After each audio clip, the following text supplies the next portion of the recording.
Welcome to the Electric Wire Podcast. We bring you news and views on the most pressing issues facing Wisconsin's electric industry, from policymakers, executives, and customer and environmental advocates. Bringing you these discussions, we are the Customers First Coalition. Here's your host, Executive Director Kristen Jilks. All right, welcome to the Electric Wire. I am excited to be joined today by John Baker. John is the Vice President for Development at Doral Renewables and the project manager for the Vista solar project in central Wisconsin. John, welcome to the Electric Wire. Great to be here. Thank you for having me. So John, let's get right into it. Tell us about the Vista solar project and your role helping develop it. Absolutely. So the Vista Solar project was started almost 3 years ago now, and it is a greenfield development by Doral. So we initiated the site leases and the interconnection application. All of that occurred in late 2021.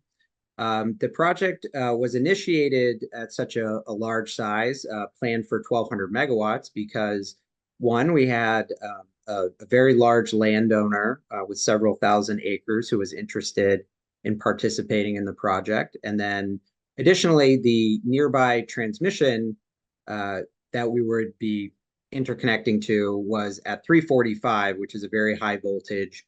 And it's beneficial to have a large project to be able to utilize a line of that capacity. Subsequent to that initial application for a 1,200 megawatt project, we've been doing all of the environmental work needed, so wetland, cultural species work. We've also been adding some additional land to connect some of the pieces, and currently have about 10,000 acres signed.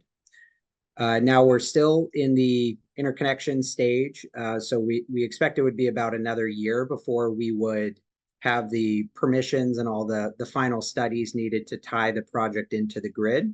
And during that time, we aim to get our certificate, CPCN certificate, which is the main approval issued by the Wisconsin Public Service Commission that would grant us permission to construct the project. So if all of that goes well, then we hope that by 2026, we could begin construction on the project. Perfect. Can you describe to us where this project is located? I mentioned central Wisconsin before, but give us a little bit more context about where we're talking about. Sure. That's a pretty basic piece of information I probably should have included in the description, but it is in Portage County, just south of State Route 54, which connects Wisconsin Rapids and Plover. So it's in primarily agricultural land that is just south of that area. Got it. I am from Wisconsin Rapids, so I know the area decently well. Are we talking like Orida potatoes was in this area? Yeah, and I think currently it's just south of the McCain facilities. Okay. So Okay. near where the McCain sure. processing facilities are. Okay, perfect. So this is land that has been like farmland, a little bit of industrial mixed in through the years. Yeah, and we're in primarily the farm ground that starts south of it. In fact, it's almost all farm ground. So yes, close to 10,000 acres of farm ground that would be utilized for this project. Got it. When you mentioned greenfield development, can you tell me what you meant by that? Sure. So greenfield, we talk about that as the starting of a project. So there are some companies that specialize, they will acquire projects that other companies have initiated. So when I say greenfield, I just mean that we initiated it on the company Doral initiated the project. Greenfield can also mean that as opposed to brownfield. So sometimes people talk about brownfield development where they're utilizing some type of degraded former industrial site or environmental cleanup area. But this project primarily uses farm ground. Got it. Thank you. And one more little piece that I was hoping you could expand on. You also mentioned being in the interconnection stage. Could you tell us what you mean by that? Because I know you're not hooking up the project quite yet, but tell us about what you need to do to get the approvals for the project to be interconnected to the grid. Yeah, absolutely. And it's a very critical piece of the picture. So we are connecting into the mid-continent independent system operator, which is also known as MISO. So MISO manages the grid for several states in the sort of Great Lakes, Northern Plain states area. And they are basically, the best analogy that we use in the industry is air traffic controllers. So they are not the utilities, they are not the end users, but they are the nonprofit that's responsible for making sure that the supply and demand match up, that any generators come on, have paid for the appropriate transmission upgrades to make sure that reliability can be met. And they can also help with the future transmission planning. So they help organize if there are transmission expansions that are occurring for either to accommodate more renewable energy or growth in demand in certain areas. They help make sure that transmission expansion occurs in an orderly way. So when a generator like Doral wants to propose a project, we submit an application that says we would like to put this many megawatts on at this location. And then they take our application along with the applications of all the other generators that are proposing to connect, and they study them all at the same time and say, okay, if all of these projects were to move forward, it would require X millions of dollars or X tens of millions of dollars of additional infrastructure, and we are going to assign those costs and those upgrades to all of the generators that would like to connect. Now, what happens oftentimes is that as those allocations are handed out, some projects will say, well, that's too much for us, or our project isn't going well, we're going to drop out. And then they have to restudy to say, do we still need those upgrades? If we do, we have to reallocate the costs amongst those projects that remain. And if the upgrades aren't needed, then we take them away and the costs go down. And so they do that 3 times before they ask everybody to say, okay, we're going to lock you in. You need to pay for these upgrades because we're going to start building them. So this process takes anywhere from 5 to 6 years currently. So projects, we submitted our application about 3 years ago, and we still anticipate another 1 to 2 years before those final studies and agreements are effective. Thank you. It sounds like there's a lot to navigate. And I know there's a lot to navigate, which is why we're doing this episode. So you can help us learn more about this siting process. And so I do really appreciate that overview. And as you get started on projects like this, knowing, sort of the length of time and, everything that's involved, how do you decide on projects, and what is your goal, and then tell us how it fits in with Wisconsin's overall energy goals, as you're considering projects. Yeah, absolutely. So there's a couple different ways that developers can identify where they would like to build new projects and where they would like to develop. And any number of factors. So most developers, similar to Doral, would do some type of initial screens, what we might call a desktop analysis, where we would look at publicly available information, like where is their capacity on the transmission grid. So you want to avoid situations where you have to do a massive build out. You'd prefer to use existing infrastructure. And certainly having a 345 kV line go through Clover was a very attractive consideration. Secondly, you're looking at the ownership of the land. So are there large landowners, which both means you can sign a few contracts, thousands of acres or many hundreds of acres. But also you want to avoid a situation where it's very dense housing and you have smaller only housing tracts. Then you would also do an environmental screen. Are there endangered species found within the project area? Is there a high percentage of wetlands? So you're doing all of these desktop screens to determine if the area looks suitable for development. And then you just have to make a commitment to actually go out and approach the landowners and see if they are interested in uh, participating in the project. So those are all of the necessary considerations that might go into identifying a site. And then on the other side, you're also saying, am I in a market that is experiencing growing demand where even if I get all of the leases, all of the approvals, all of the interconnection studies completed, that somebody will actually want to buy the power and there is need for power.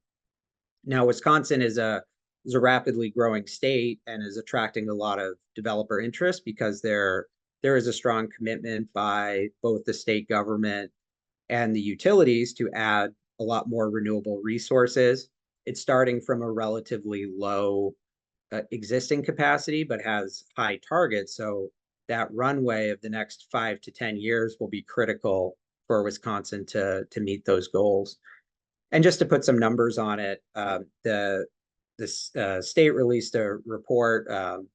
Clean Wisconsin helped commission a report, roadmap to 100% carbon-free economy.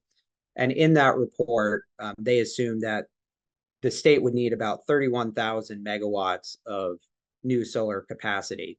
Currently, the state has a little over 2,000 megawatts of installed capacity. So it essentially needs to increase its capacity by about 15 times by 2050 to meet those goals. And solar isn't the only way it would meet those goals. There's also wind and battery storage and hydro. So solar is one component, but it's the biggest component in that target and that goal.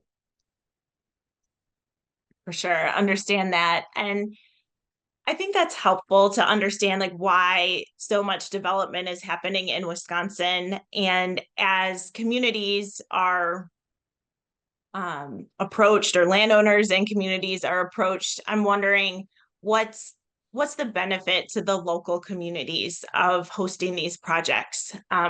We actually had done a podcast episode with Peter Mavis from Powering Wisconsin, our Clean Grid Alliance, and he said that they had looked at different communities where one county in Michigan had chosen to host renewable development versus a county that had not chosen to host. And there were significant differences in those counties, a couple of years later, seeing the different ways that the community could benefit. So what I'm wondering is, as the people of central Wisconsin hear about this project and consider it coming in, what could they look for as benefits to come from the project? Yeah, I mean, so there are several. It's an excellent question. So firstly, I just would like to point out that I think a lot of communities will be asked to host renewable energy facilities. I mean, it is the climate change benefits will affect everybody or will benefit everybody. So I think to some degree, while we may have been used to a long history of not having to see where our power came from, we just flipped a switch. Now we're seeing that there will be distributed more equally throughout all the counties, or maybe not all the counties, but many more counties than are hosting these large centralized plants. And then I think it's also important to point out that the amount of energy provided by this is pretty significant. So the 1,200 megawatt Vista Sands project would power about 200,000 homes. So I mean that can meet the residential needs of Portage County probably a couple times over. So it's providing a very meaningful amount of electricity that can be consumed locally and will be used to meet local demand. But now, as far as the actual economic benefits that could come with this, so there is a law in Wisconsin.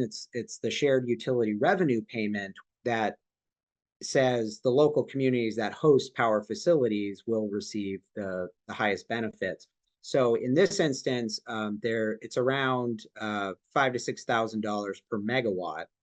Um, so, and again, this project is 1,200 megawatts. So overall, you're talking in the neighborhood of over $6 million a year that would be paid to the local townships, of which there are three, although the project's primarily located in Grant and Plover townships. So they would each receive pretty significant, in Grant's township, over $1 million per year. In Plover's example, almost $1 million a year. And then Portage County would also receive several $1 million a year. So over the life of the project, you're talking somewhere in the neighborhood of close to $200 million of these shared utility revenue payments going into these communities. And importantly, the project is not asking for any sort of infrastructure upgrades. If anything, we are responsible for funding local road improvements. There's really no additional municipal services that are being requested. We don't need new sewer lines or any facilities like that. So this money is really additive to local tax revenues and can be used to fund any of the projects that the townships or the county might view as beneficial. And then there's also just the construction job impact. So most of the jobs that come with direct jobs that come with solar are during construction. So this project would be built over a 2 to 3 year period, at which time there would be around 500 people employed in construction. But then, of course, all of that, even if you're not being hired directly to work on the project, there are any number of services and materials and local purchases that would come with a project like this. So the induced local economic impact can be in the tens or hundreds of millions of dollars. How has the community and members of the community, how have they been involved in the planning process? Absolutely. So Doral, we like to engage early, and even when we don't have firm details of the project layout and where facilities will be constructed, to approach local governments and community groups and landowners to have people understand what this entails, separate some of the fact from fiction that might come if they just heard about it on their own. So going back into early 2022, so 6-8 months after the initial work had been done, but well before all the environmental work, or we had even finished signing all the land, we approached and met with representatives of Portage County, Grant Township, Plover Township, and really just identified ourselves, made ourselves available. And what worked for us was to attend some of the local township meetings and hear what areas of concern. So there were a few areas adjacent to where we had lease that were had more residential density. So when we were doing our layout, we said we can avoid those areas. An interesting thing about the way Wisconsin permits projects is that they actually require you to have more land than you actually need. And I think the wisdom behind this is that if a developer were to need 1,000 acres to build their project, they would go out and sign 1,000 acres. And even if some of those areas were problematic, they would feel compelled to sort of plow forward with it. Wisconsin's a little different. They require you to have 25% extra capacity. So if we want to build a 1,200 megawatt project, we have to show we have enough land for 1,500 megawatts. And then that really gives us some flexibility to avoid areas that might be more sensitive. So in this process, for example, as I just mentioned, we avoided some areas of higher residential density. The Village of Plover had identified that some of our leased area might be suitable for future village expansion. So we were able to make a commitment to avoid those areas. There were also this area is adjacent to some prairie chicken conservation areas, the Buena Vista wildlife area, we were able to avoid several hundred acres of leased area that connected some of was either surrounded by or connected some of those conservation parcels. So that 25% extra capacity really gave us some flexibility in designing the layout of the project. Good to know. That's helpful. I didn't know that. So good to know why and how it can be beneficial. You mentioned the prairie chickens. I had read about that issue a little bit too, and I guess I'm wondering, so you mentioned avoiding certain areas, then are there any other steps you've taken to kind of address the wildlife in the area and how to be good stewards there? Yeah, absolutely. So, firstly, I think this may be a misconception about the project as it's been discussed in different circles throughout the state. I think some people were under the assumption that we might actually be using conservation grounds. So that is not true. We're only on privately held farm ground. So, firstly, I think we need to look at the benefits that come from converting intensively farmed areas into grasslands, effectively grasslands with solar panels on top of them. So there are a number of benefits. Our estimates are that the project would avoid the application of about 3 million pounds of fertilizer annually, as well as over 70,000 gallons of insecticides and about 1,500 gallons of herbicides annually. So these are just as a matter of due course being applied to the farm fields to help grow and protect the crop. And it's just massive quantities of these chemical inputs. So firstly, we're very happy that the project will avoid those chemicals from being put into the soil and perhaps going into the water table. So that's one benefit. We also see that it's stabilizing the soil underneath. So the grasses that are planted can help reduce stormwater runoff, can help reduce erosion, whether it's from storm events or from wind. So those are some other local environmental benefits that can come with the project. And then the species that we would plant underneath, we work with the DNR and the Public Service Commission to identify a local native planting mixture that can help attract pollinators and insects that local grassland birds, including the prairie chicken, act as an important food source.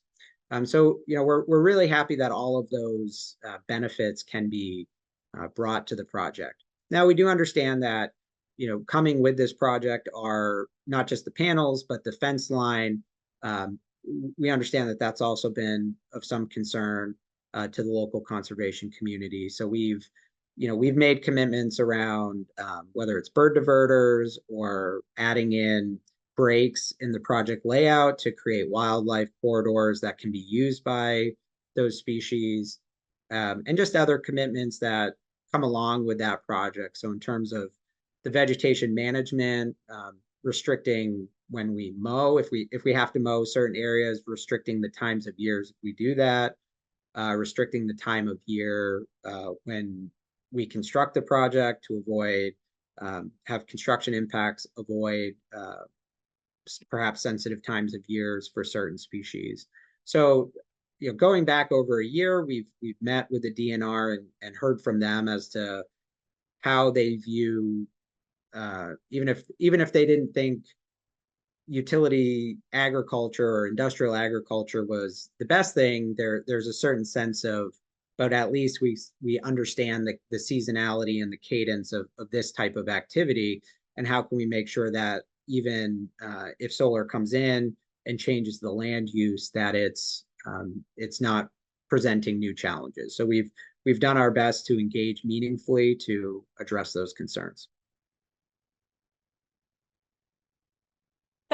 That's helpful to know. And I appreciate that. I think the wildlife corridors is something of interest. I knew that that's kind of where things are moving, just because, you want to make sure you're not completely displacing certain species. And so it sounds like you guys have been aware of that and actively working to help kind of advance that movement towards like allowing more wildlife to move freely. Yeah, and I think that and again, agricultural farmland that's plowed and planted and harvested, it's not supporting a wide variety of wildlife, but we do understand that at least in terms of movement, that that was an impact to be concerned about. So yeah, we want to work with all interested parties, whether it's the recreational users of the area, whether it is the conservation organizations that are more interested in species protection. But yeah, we understand there is a modification, and even if we firmly believe that the modification is going to eliminate more impacts than it is going to introduce, we still want to be sensitive and aware and say, okay, are there ways we can modify the design or introduce different operational restrictions to still be able to deliver the clean renewable energy that's going to help address the biggest concern for all these species, which is climate change. But within the local populations and the local environment, how can we take some reasonable steps to mitigate the impacts? Thank you for that. As you approach state agencies like the DNR, what feedback have you gotten, and how has that served to improve the project as well? Yeah, also a good question. So, I mean, we were aware when we initiated the project that it was adjacent to the Buena Vista wildlife area. So it's about 11,000 acres of conservation ground. And we were adjacent on sort of the northern end of that. So there's pretty significant acreage that we're nowhere near, but we understand that we're on a small portion of it we're adjacent to. So we did feel like it was important to meet with the DNR early, and again, probably 9 months before we submitted our application to the Public Service Commission, we just started meeting with DNR on site to understand their conservation measures. So we solicited their input and say, okay, what are the ways in which you're managing the ground? And what's interesting is that, I mean, the prairie chicken requires pretty active intervention by the DNR to manage it. They have to do a lot of vegetation management within the grasslands to ensure that woody vegetation where hawks might perch. They have to be worried about predation of the prairie chicken. They look at movement between different areas of conservation. They look at how prairie chickens use different types of environments. So while they nest and live primarily on the grasslands, they might move into adjacent farm fields for some of their courtship dances. So identifying even something as simple as identifying what areas have they used for these courtship dances. So those were some of the least areas that we said we will not utilize these. We'll maintain setbacks because we recognize they do use some of these farmed areas for certain parts of their life cycle. So I think it's really trying to understand at a very local level, say, okay, this parcel, yeah, we've seen them on this parcel for the last couple of years doing that courtship dance. Let's avoid those. Let's be set back 1,000 feet. And this area is right in between two areas of conservation. Can we not put panels there so that they can move freely? So we feel like that dialogue was very productive. And then as it gets into the Public Service Commission, then there are lots of different rules and regulations about how you can communicate and how you introduce evidence. But we've always prioritized and placed a high value on direct communication and understanding, how can we address these concerns and what are the reasonable operational constraints. Now, where it gets a little more difficult to accommodate, there have been some conservation groups that have advocated for some pretty substantial setbacks on the project, half mile or a mile. Um, and that's where we've said, well, are the benefits you're getting from this, do they exceed the cost? If you put in a half mile setback, you're probably cutting the project down by 300 megawatts. That's an average size utility scale project that's been built to date in Wisconsin. So you're effectively saying, if we introduce this setback, then somebody else has to go start that 5-year process for interconnection studies. They have to go do all new environmental studies. They have to find willing landowners to lease the land. And that can be a pretty significant undertaking. And the idea of, oh, just go build it somewhere else, that doesn't match the reality of how hard and how long it takes to get a project built. So we've tried to look at more targeted interventions and mitigation efforts rather than just introducing a blanket setback requirement, because not only would it slow down the growth of renewable energy in Wisconsin and make it harder to meet those climate goals, but there's also the question of, you have these farmers who are excited to participate in this project.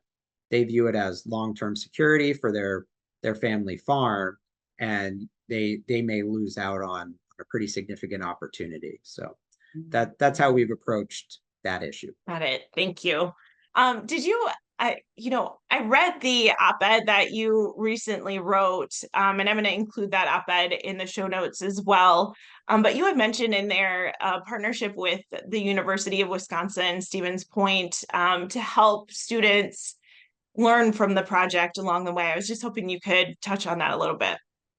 Yeah, absolutely. So, one thing there's been a lot of speculation about how prairie chickens, which again are a very sensitive species, they don't like tall structures, road traffic, all of those things. But there's very little direct research on prairie chickens and solar.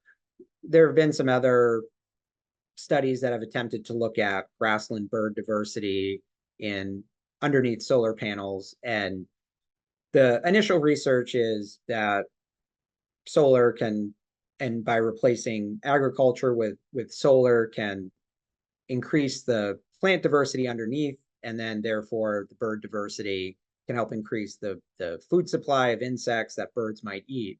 So we see some general benefits for species in and around solar facilities, but very little direct research has been done on prairie chickens and to understand how they might move around solar facilities. So as part of the commitments we made, in addition to avoiding areas, operational, construction constraints, we've also committed to funding some research with University of Wisconsin Stevens Point to help understand, does this change where those leks are, and how the species use the area in and around the solar farm.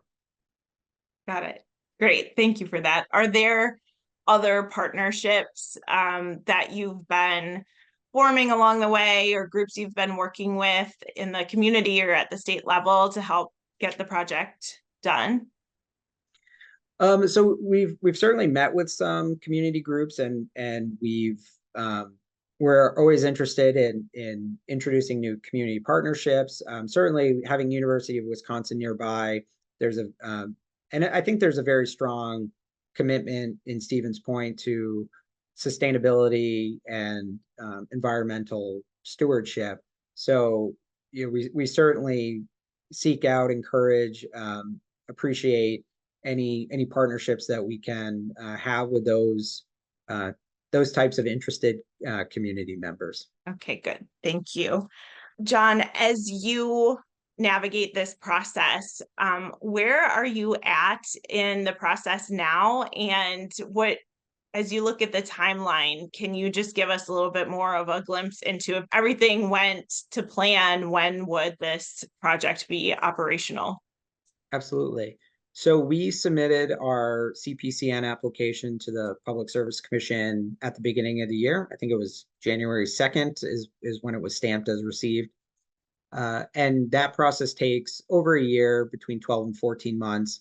So we would expect first quarter of 2025, if we're able to meet all the requirements of the PSC to receive our CPCN permit. Sometime around the same time, first or second quarter of 2025, we'd also hope to receive our final interconnection agreement for the project that would finalize the cost for tying into the grid and establish a timeline for completing any upgrades. So if both of those major milestones were to occur, then we'd spend the rest of 2025 procuring the materials and a contractor to build the project in hopes of starting construction in 2026. Now, a project of this size may get built in phases, so we'd likely see probably 2 to 3 years of construction to construct the whole project, with perhaps portions of that coming online earlier as they were completed. Excellent. That's so exciting. So, John, how long do you expect this project to be in service for? And as you eventually look back on the project, tell us what you think the biggest overall benefits will have been. Absolutely. So the utility scale solar project, they're expected to last about 30 years, at which point the land can go back to whatever prior use it had, in this case, farming. And importantly, we lease the ground so it can remain in the same families that it's been in for generations. But the reason why I got into this industry 15 years ago, or more than 15 years ago, was because I think addressing climate change through clean electricity it's one of the best ways to address climate change in the near term. So this project would, based on the current Wisconsin electrical fleet, which is still about 70% gas and coal, this project could eliminate about more than a million tons of carbon emissions per year. So we think this is a great way to help accelerate, and it will be an important piece of addressing climate change in the state of Wisconsin.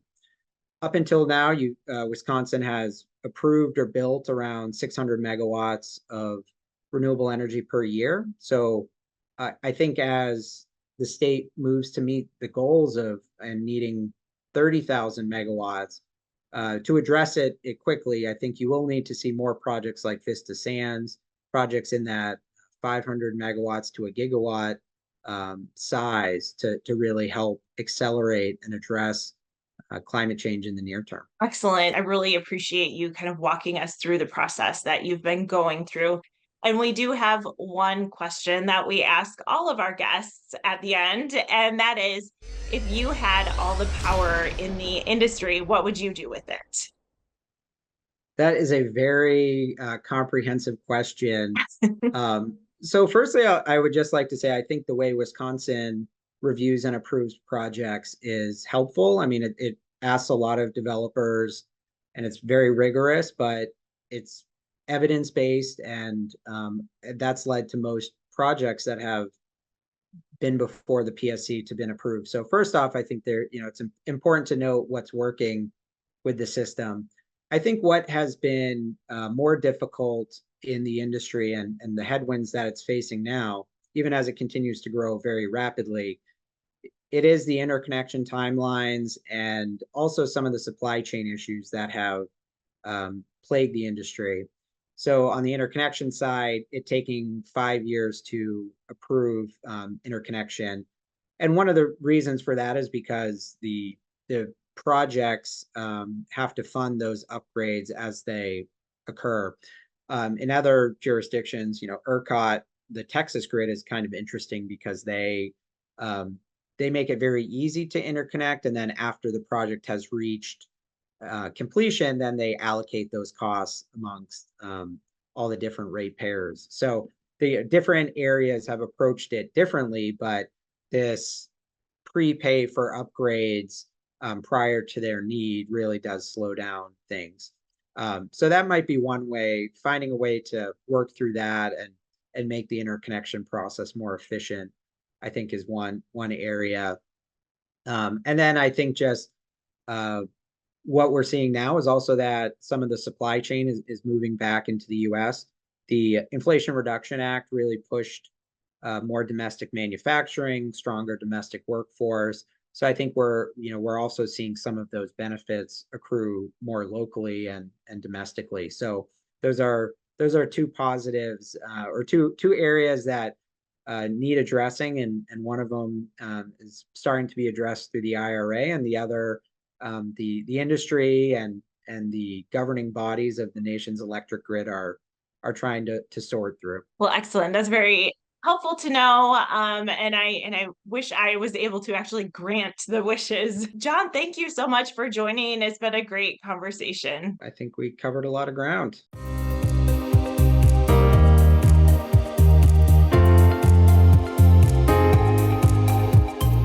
Thank you to all of our listeners for tuning in. Please support our work. You can subscribe to the Electric Wire podcast if you haven't already, and you can follow us on Twitter at The Electric Wire. Thanks also to the members of the Customers First Coalition for supporting this podcast. Our members are Dairyland Power Cooperative, Madison Gas and Electric, the Municipal Electric Utilities of Wisconsin, WPPI Energy, the Citizens Utility Board, the International Brotherhood of Electrical Workers Local 2150, and the Wisconsin Electric Cooperatives Association. Thanks again for listening. We'll have a new episode next month.